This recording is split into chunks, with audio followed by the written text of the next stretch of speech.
अब मसाजिद को टारगेट किया गया है और मसाजिद की पूरी एक फहरिस्त है हमारे पास। रोज़ कोई ना कोई, अभी बनारस में 1000 साल पुरानी मस्जिद, उसको भी नोटिस दे दिया गया, रेलवे स्टेशन के पास थी। हिंदुस्तान के जितने मुस्लिम अकाबरीन हैं, उलमा कराम हैं, जमातें हैं, वो सर जोड़ के बैठें और तय करें इस बात को कि हम इस मुल्क में रहेंगे तो कैसे रहेंगे। और फिर पॉलिटिकल लीडर से, ख़ास तौर से अपोजिशन के लीडरों से कहा जाए कि अगर आप अभी भी डर रहे हैं कि हमारा मुस्लिम हिंदू वोट भाग जाएगा, तो जाइए अपनी दुनिया बसाइए, हमसे तवक्को मत करिए। हमारे पास एक सलूशन है और वो सलूशन ये है जो गांधी ने दिया था, नॉन कोऑपरेशन। वो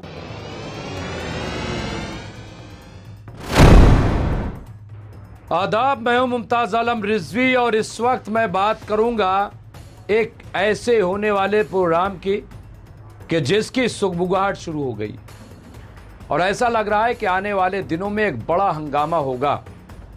जी हां, देश में जिस तरह के हालात मुसलमानों के खिलाफ बनाए जा रहे हैं, सरकार हो या फिरका परस्त तंजीमें, आप देखिए खुल्लम खुल्ला एक खास तबके को टारगेट किया जा रहा है। हम सब देख रहे हैं, खास तबके को। बुलेट और बुलडोजर तो आम बात है। अब आप देखिए कि कोर्ट कुछ कह रहा है, स्टे दे रहा है, उसके बावजूद मस्जिद पे, दरगाह पे, इमाम बाड़े पे बुलडोजर, खानकाह पे बुलडोजर, इनकाउंटर, कोई कुछ सुन ही नहीं रहा है। और यही नहीं, आप देखिए जेएसआर का नारा लगवाते हुए खुल्लम खुल्ला वीडियो वायरल किया जाता है, चलाया जाता है, लेकिन उनके खिलाफ कोई कार्रवाई नहीं हो रही, किसी तरह की कार्रवाई नहीं हो रही। एक दहशत का माहौल, खौफ का माहौल। कभी राजस्थान से कोई वीडियो आ जाता है, कभी यूपी से वीडियो आ जाता है, कभी महाराष्ट्र से वीडियो आ जाता है, कभी गुजरात हरियाणा से वीडियो आ जाता है। एक ही पैटर्न है। अभी मैं देख रहा था कि एक शख्स जो अपने बाग के आम को सड़क पर लेकर के बैठ गया, सड़क से मुराद पटरी पे जैसे आमतौर से होता है कि जिनकी बाग होती है वो बाग से ताज़ा आम तोड़ते हैं और सड़क किनारे जाकर के बैठ करके उसे बेच देते। वहां पहुंच गए नफरती चिंटू और कहा यहां दुकान कैसे लगाई, किसकी परमिशन से लगाई? कोई दुकान नहीं, सिर्फ टाट बिछा हुआ है और टाट बिछा करके वहां पे जैसे लोग रख लेते हैं बेचने के लिए। आप देखिए लाइन लगी रहती है, लेकिन वहां पहुंच गए नफरती लोग, कह रहे हैं ये कैसे हो गया, ये कैसे लगा लिया। जिसकी मर्जी, किसी से भी आई कार्ड दिखाओ, पहचान पत्र दिखाओ, लॉ एंड ऑर्डर है ही नहीं।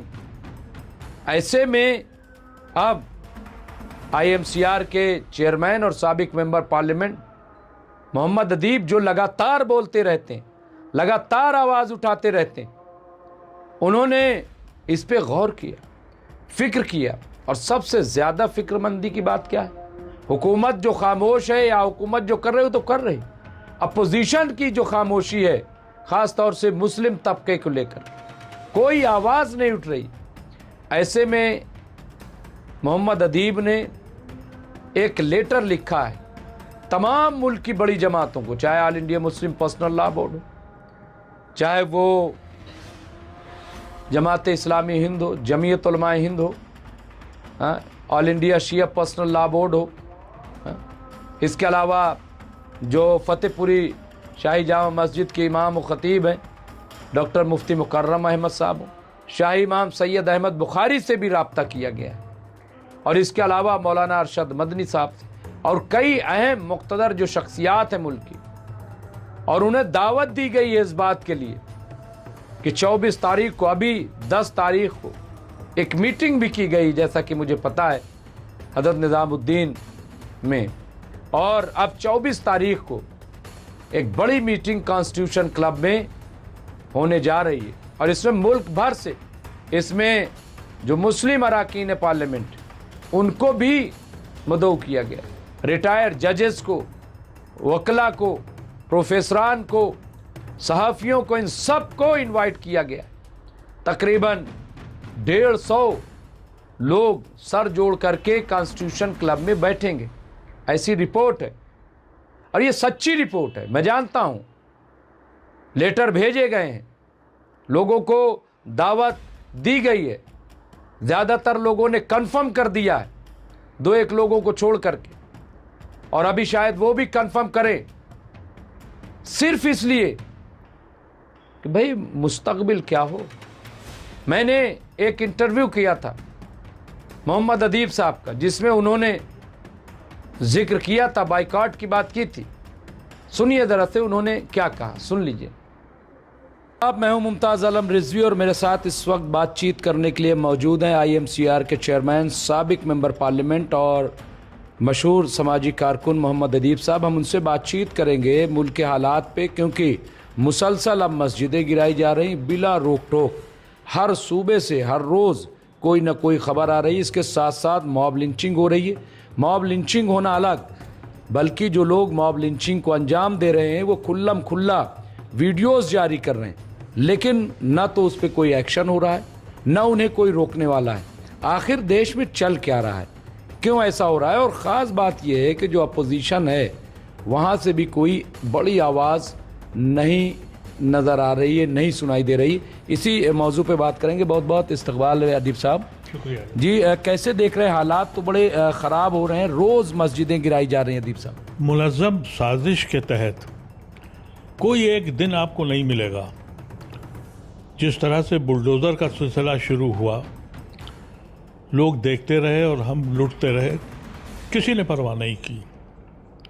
अब मसाजिद को टारगेट किया गया है और मसाजिद की पूरी एक फहरिस्त है हमारे पास। रोज़ कोई ना कोई, अभी बनारस में 1000 साल पुरानी मस्जिद, उसको भी नोटिस दे दिया गया, रेलवे स्टेशन के पास थी। तो ये कब तक होता रहेगा? हम मुसलमानों से ये कहना चाहते हैं कि कुछ सोचोगे, तुम इस मुल्क में रहोगे कैसे? तुम्हारी दरगाहें, खानकाहें एलानिया साजिश के तहत, अदालतें खामोश हैं और अपोजिशन लीडर जो हैं वो अपने में उलझे हुए हैं। उनको सिर्फ ये समझ आ रहा है कि उनके इतने भाग गए, उनके इतने रह गए। ये बदनसीबी इस मुल्क की है।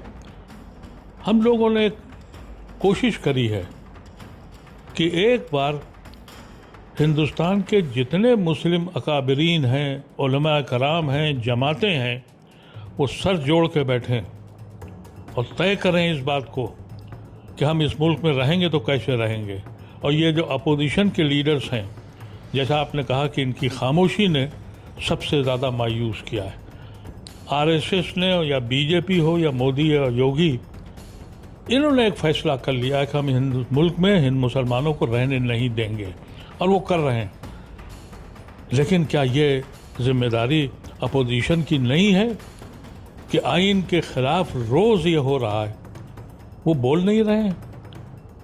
अगर सारे मुसलमान इकट्ठे हों, हम लोग कोशिश कर रहे हैं, हम चाहते हैं कि कोई एक ऐसी बैठक हो जिसमें पूरे हिंदुस्तान के दानिश्वरों को, उलमाओं को, अकाबरीन को, जमातों को बिठा के बात की जाए और फिर पॉलिटिकल लीडर से, ख़ास तौर से अपोजिशन के लीडरों से कहा जाए कि अगर आप अभी भी डर रहे हैं कि हमारा मुस्लिम हिंदू वोट भाग जाएगा, तो जाइए अपनी दुनिया बसाइए, हमसे तवक्को मत करिए।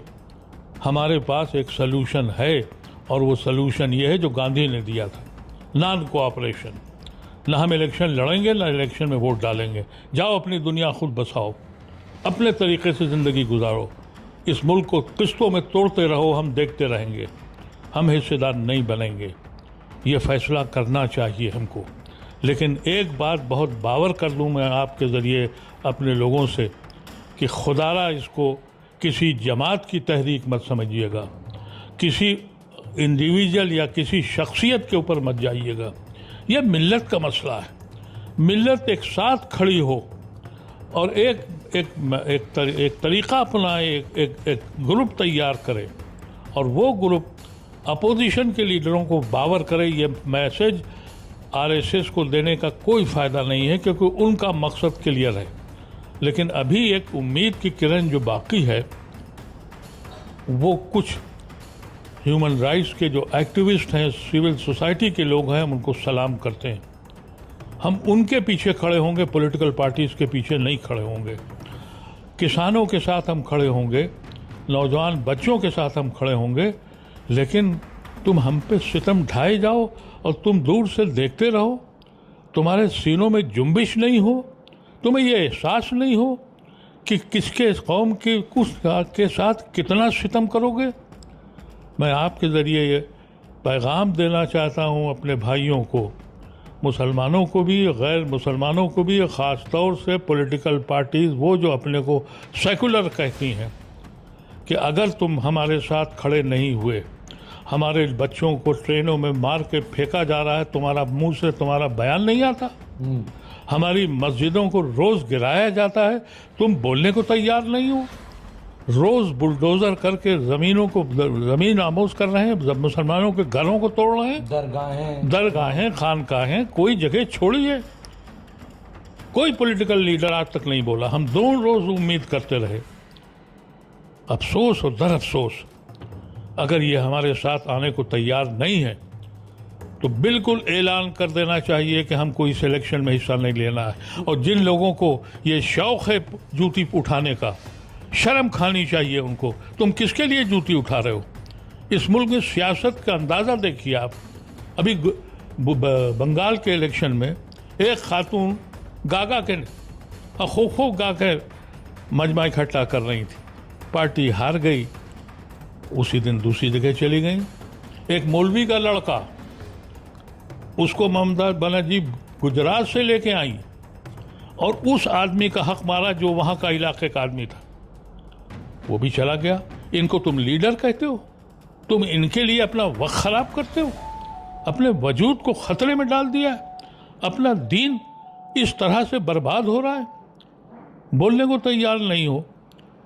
हम ये अल्फाज कहना चाहते हैं सारी जमातों से, सारे अकाबरीन, मुसलमान अकाबरीन से, दानिश्वरों से, नौजवानों से, कि तुम्हारे पास एक सलूशन है, वो गांधी का दिया हुआ सलूशन है, नॉन कोऑपरेशन। तुम सितम ढाते रहो और हम पे, और तुम दूर से देखते रहो, हम लुटते रहें, तुम्हारे सीनों में दर्द न उठे, तुम्हें फिक्र ना हो कि कॉन्स्टिट्यूशन के ख़िलाफ़ क्या हो रहा है। अदालतें बोलने को तैयार नहीं हैं। अदालतों ने ये कहा था कि बुलडोज़र ऐसे नहीं चलेगा, रोज़ चलता है। क्या संज्ञान लिया? कंटेम्प्ट ऑफ कोर्ट चलाया अदालतों ने? किस पे एतबार कर रहे हो?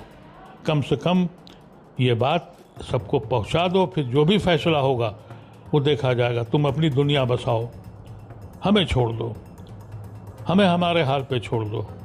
इसलिए इस पार्लियामेंट के सेशन के आसपास एक नशिस्त दिल्ली में होना है। IMCR वो प्रोग्राम नहीं कर रहा है, लेकिन वो कोऑर्डिनेट करने के लिए तैयार है। मैं आपको एक नंबर भी दे रहा हूं जो इसमें चलेगा, आप उस पर अपनी राय दे दीजिएगा, ईमेल पे अपनी राय दीजिएगा, सोचिएगा। कभी सोचना सीख लीजिए। जो कौमें सोचना बंद कर देती हैं उनका ये अंजाम होता है जो हम आज देख रहे हैं। कभी ये तसव्वुर किया है कि तुम्हारी औलादों का हश्र क्या होगा?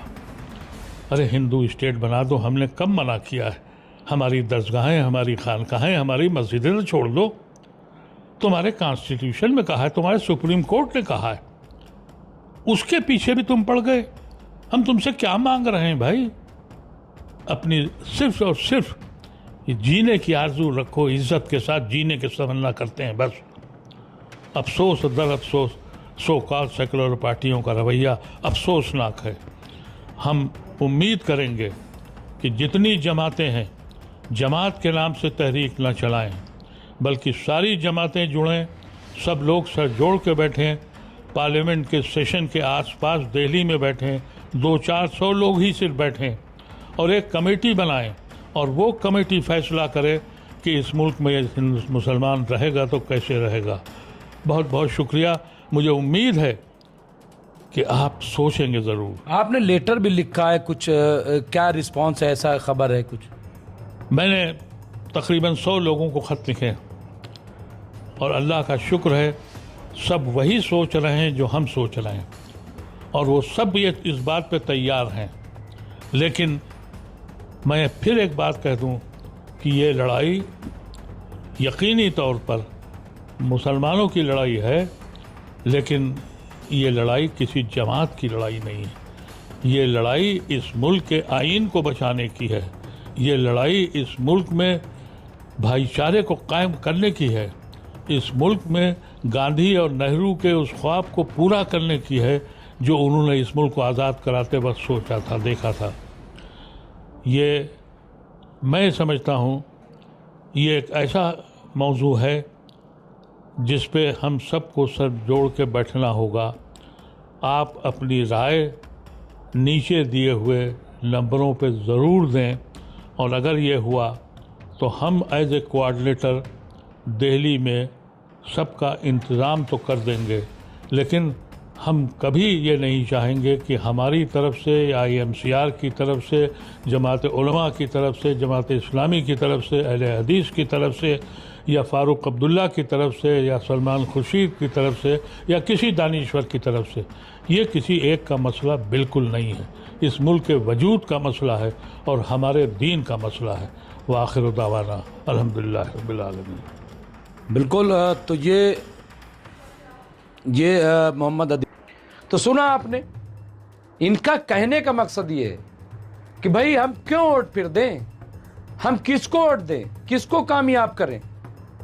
हमारी वजह से चुनाव होता है, हिंदू मुस्लिम, तो लीजिए हम वोट ही नहीं करेंगे, हम बैठ जा रहे हैं, कोई मतलब नहीं, कोई लेना देना नहीं, जो तुम्हारी मर्जी आए करो, जो करना है करो, आपस में लड़ो, हमें नहीं लड़ना। हम नॉन कॉपरेशन मूवमेंट जो गांधी जी का था, असहयोग आंदोलन, हम उस पे चलेंगे, गांधी जी के रास्ते पे चलेंगे, कोई लेना देना नहीं। तो इस पे गौर किया जाएगा कि ये जो बात है इसको कैसे किया जाए। उत्तर प्रदेश का चुनाव होना है, आपको पता है, और उत्तर प्रदेश के चुनाव की तैयारी भी शुरू हो गई। तैयारी की बुनियाद क्या है? वही हिंदू मुस्लिम। अयोध्या का मामला जरूर है, लेकिन अभी आप देखिए जो माहौल बन रहा है, जिस तरीके का माहौल बनाया जा रहा है, वही मुस्लिम, वही हिंदू, वही मस्जिद, वही मंदिर, वक्फ बोर्ड, UCC, हलाला, निकाह, यही सब एक अफरा तफरी का माहौल। तो अब अभी मुझे पता है, अभी कई चैनलों से मेरी बात हुई है, उनको ये बात पता लग गई, वो इसको अब जोर शोर से उठाएंगे। अब देखना ये है कि 24 तारीख तक क्या होता है, लेकिन ये एक माहौल बनाया जाएगा। हो सकता है इसके खिलाफ माहौल बनाया जाए कि क्यों सर जोड़ के बैठ रहे हैं, क्यों इनको बैठना चाहिए। बहुत सारी बातें आएंगी, इसमें सलमान खुर्शीद भी शामिल होंगे, इसमें मोहिबुल्लाह नदवी साहब जो मेंबर पार्लियामेंट वो भी, इसमें ज़ियाउर रहमान बर्ग जो मेंबर पार्लियामेंट है वो भी, शाहिद सिद्दीकी, मीम अफजल, सबको इनवाइट किया गया। रुल्ला जो कश्मीर के वो भी, और बहुत सारे, कुंवर दानिश अली से लेकर के कई अहम शख्सियात इस तरीके की कि सर जोड़ के बैठा जाए, बात की जाए कि आखिर ये हो क्या रहा है। तो बहरहाल एक ये बिल्कुल सही है। देखिए क्या फैसला होता है, मैं अभी ये नहीं कहता कि वोट देना है नहीं देना, क्या करना है क्या नहीं करना, मुझे नहीं पता। लेकिन एक चीज़ तो है कि भाई ये क्या रोज़ तमाशा हो रहा है। इस मुल्क को कभी कोई पाकिस्तानी कह देता, आतंकवादी कह देता है, हाँ, मदरसों को आतंकवादियों का अड्डा करार दिया जाता है, हाँ, अब दुकानदारों को परेशान किया जा रहा है, जो लोग नौकरियां कर रहे हैं उनको परेशान किया जा रहा है। सुनिए जरा, ट्रेन पे मारा जा रहा है, बसों पे मारा जा रहा है, सड़कों पे मारा जा रहा है, भाई हो क्या रहा है। और सबसे ज़्यादा जो मैं कह रहा हूँ कि वीडियो बनाए जाते हैं, उसको वीडियो को अपलोड किया जाता है, उसे वायरल किया जाता है, और मारने वालों के खिलाफ कोई कार्रवाई नहीं होती, पूरी तरह से एडमिनिस्ट्रेशन खामोश रह जाता। ये बहुत ही शर्मनाक, और इसीलिए शायद ये सर जोड़ करके बैठ रहे हैं। बहरहाल हमें इंतज़ार रहेगा, और इस दौरान जो भी डेवलपमेंट होगी इस सिलसिले में वो भी मैं आपको ज़रूर बताऊंगा। बहुत बहुत शुक्रिया।